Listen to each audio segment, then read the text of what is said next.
From translation, RSV Revised Standard Version. This 23rd day of the year.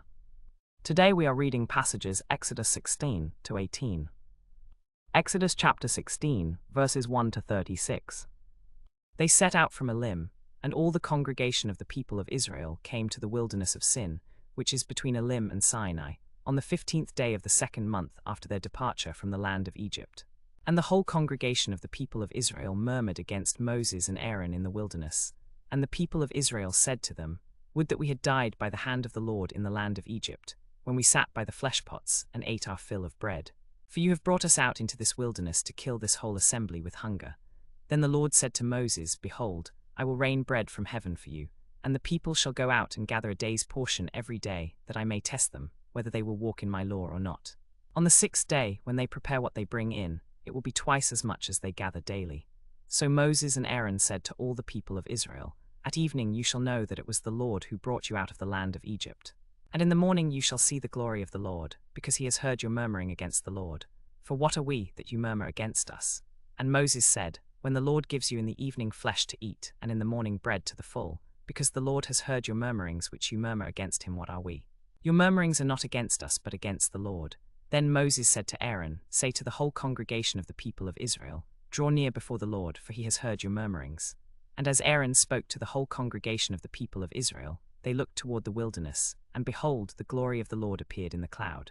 And the Lord said to Moses, I have heard the murmurings of the people of Israel. Say to them, At twilight you shall eat flesh, and in the morning you shall be filled with bread. And you shall know that I am the Lord your God. In the evening quails came up and covered the camp, and in the morning dew lay round about the camp. And when the dew had gone up, there was on the face of the wilderness a fine, flaky thing, fine as frost on the ground. When the people of Israel saw it, they said to one another, What is it? For they did not know what it was. And Moses said to them, It is the bread which the Lord has given you to eat. This is what the Lord has commanded. Gather of it every man of you as much as he can eat. You shall take an omer apiece, according to the number of persons who are each in your tent. And the people of Israel did so. They gathered, some more, some less. But when they measured it with an omer, he that gathered much had nothing over, and he that gathered little had no lack. Each had gathered according to what he could eat. And Moses said to them, Let no man leave any of it over till morning. But they did not listen to Moses. Some left part of it till morning, and it bred worms and became foul, and Moses was angry with them. Morning by morning they gathered it, each as much as he could eat. But when the sun grew hot, it melted. On the 6th day they gathered twice as much bread, 2 omers apiece. And when all the leaders of the congregation came and told Moses, he said to them, This is what the Lord has said, Tomorrow is a day of solemn rest, a holy Sabbath to the Lord.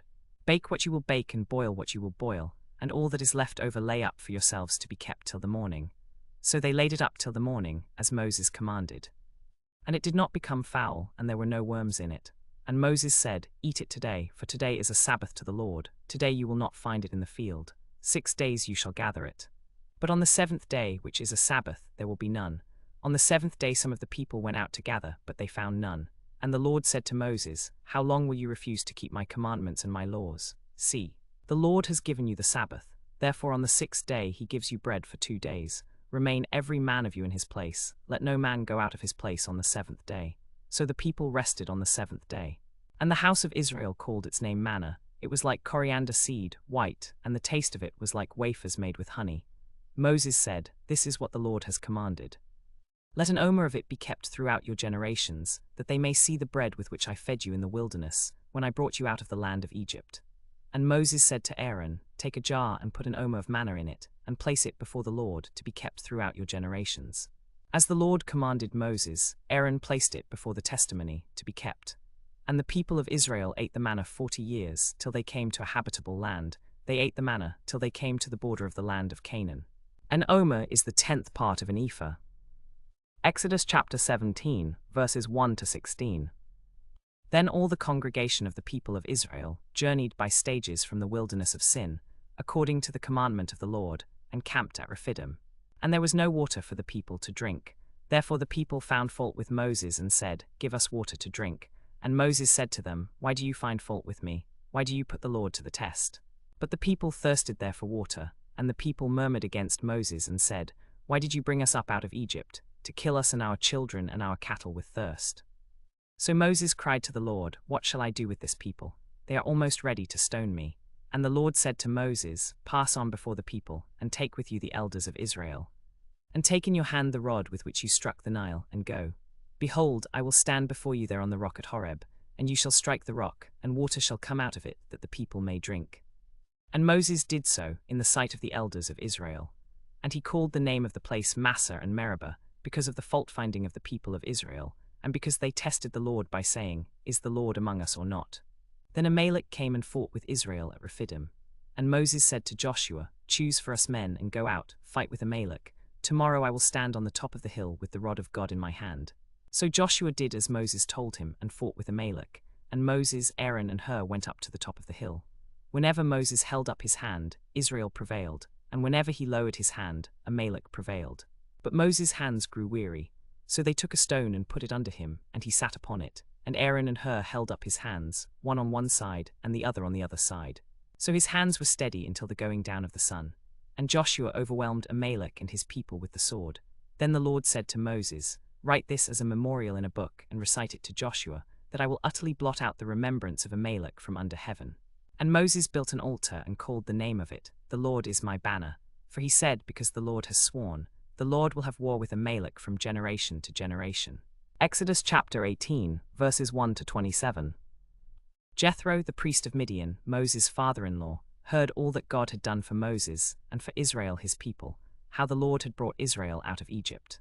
Now Jethro, Moses' father-in-law, had taken Zipporah, Moses' wife, after he had sent her away, and her 2 sons, one of whom was named Gershom, for he said, I have been a sojourner in a foreign land, and the other Eliezer, for he said, The God of my father was my help, and delivered me from the sword of Pharaoh. Jethro, Moses' father-in-law, came with his sons and his wife to Moses in the wilderness, where he was encamped at the mountain of God. And he sent word to Moses, I, your father-in-law Jethro, am coming to you with your wife and her 2 sons with her. So Moses went out to meet his father-in-law, and worshipped and kissed him. And they asked each other of their welfare, and they went into the tent. And Moses told his father-in-law all that the Lord had done to Pharaoh and to the Egyptians for Israel's sake, all the hardship that had come upon them in the way, and how the Lord had delivered them. And Jethro rejoiced for all the good which the Lord had done to Israel, whom he had delivered out of the hand of the Egyptians. Jethro said, Blessed be the Lord, who has delivered you out of the hand of the Egyptians, and out of the hand of Pharaoh, and has delivered the people from under the hand of the Egyptians. Now I know that the Lord is greater than all gods, because he delivered the people from under the hand of the arrogant Egyptians. And Jethro, Moses' father-in-law, brought a burnt offering and sacrifices to God. And Aaron came with all the elders of Israel to eat bread with Moses' father-in-law before God. The next day Moses sat to judge the people, and the people stood about Moses from morning till evening. When Moses' father-in-law saw all that he was doing for the people, he said, What is this that you are doing for the people? Why do you sit alone as judge, while all the people stand about you from morning till evening? And Moses said to his father-in-law, Because the people come to me to inquire of God. When they have a dispute, they come to me, and I decide between one person and another, and I make them know the statutes of God and his laws. Moses' father-in-law said to him, What you are doing is not good. You and the people with you will surely wear yourselves out, for the thing is too heavy for you, you cannot do it alone. Now obey my voice. I will give you counsel, and God be with you. You shall represent the people before God, and bring their cases to God, and you shall teach them the statutes and the laws, and make them know the way in which they must walk and what they must do. Moreover, look for able men from all the people, men who fear God, who are trustworthy and hate a bribe, and place such men over the people as rulers of thousands, of hundreds, of 50s, and of 10s. And let them judge the people at all times. Every great matter they shall bring to you, but any small matter they shall decide themselves. So it will be easier for you, and they will bear the burden with you.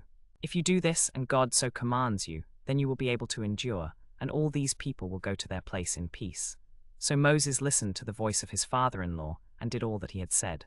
Moses chose able men out of all Israel, and made them heads over the people, rulers of thousands, of hundreds, of 50s, and of 10s. And they judged the people at all times. Any hard case they brought to Moses, but any small matter they decided themselves. Then Moses let his father-in-law depart, and he went away to his own land.